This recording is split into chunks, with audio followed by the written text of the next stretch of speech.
Pada masa kerajaan Hindu-Buddha sebelum kehadiran Islam di Nusantara khususnya di Tanah Jawa. Tanah Jawa ini dikenal sebagai tempat yang sangat angker, banyak makhluk halus, dan lelembut bersemayam di sana. Salah satu yang tersohor dan dianggap suci yaitu Eyang Semar. Merupakan sosok yang dianggap suci dan menjadi pengasuh sekaligus penasehat raja-raja di Tanah Jawa yang sakti tiada tanding. Hingga pada suatu masa Sultan Turki, Muhammad I mendapatkan petunjuk untuk mengirimkan ulama dalam rangka menyebarkan ajaran Islam di bumi Nusantara. Hingga berangkatlah rombongan pertama ini ke Tanah Jawa. Namun alangkah terkejutnya sang Sultan akan berita yang tiba bahwa rombongan pertama ini tewas dalam perjalanan sebab gangguan dari makhluk halus dan lelembut dari Tanah Jawa yang tidak suka akan kehadiran agama Islam di bumi Nusantara. Sang Sultan tidak menyerah begitu saja, lantas beliau mengutus seorang yang terkenal alim, ahli ruqyah, dan memiliki kemampuan berinteraksi dengan dunia gaib, yang dikenal dengan Syekh Subakir, seorang ulama yang berasal dari Persia yang sekarang dikenal dengan Iran. Memiliki nama asli Syekh Tambu Ali bin Syekh Bakir.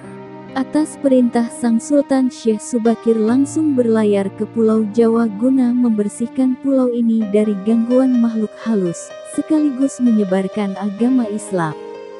Menurut beberapa kisah, sebelum memasuki Pulau Jawa, Syekh Subakir ini terlebih dahulu mampir di sebuah daerah Praja Keling yang diduga terletak di India, di mana beliau mengajak 20.000 warga Praja Keling untuk tinggal dan menetap di Pulau Jawa.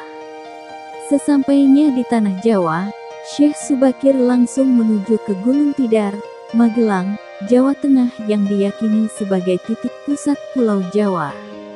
Di sanalah Syekh Subakir menancapkan sebuah batu hitam yang disebut dengan Aji Kalacakra yang telah dirajah. Selama 3 hari 3 malam, batu tersebut terus mengeluarkan aura panas yang dapat dirasakan oleh lelembut dan makhluk halus di Tanah Jawa, hingga membuat mereka lari kocar-kacir ke Laut Selatan Jawa. Hal itu sampai mengusik ketenangan Ki Semar Badrayana dari pertapaannya selama beribu-ribu tahun lamanya. Konon pertemuannya dengan Syekh Subakir membuat mereka bertarung selama 40 hari 40 malam lamanya tanpa ada yang kalah. Ini lantaran keduanya memiliki kesaktian yang sama kuatnya. Hingga Ki Semar Badranaya mengalah dan memilih mengajak Syekh Subakir untuk berunding. Dari perundingan tersebut, menghasilkan perjanjian yang dikenal dengan Perjanjian Sabdo Palon. Itulah kisah Syekh Subakir dan Ki Semar Badrayana. Apakah kisah ini benar atau tidak? Namun hingga saat ini petilasan Syekh Subakir dan Ki Semar Badranaya tetap masih ada di puncak Bukit Tidar dan diyakini sebagai pakunya Tanah Jawa.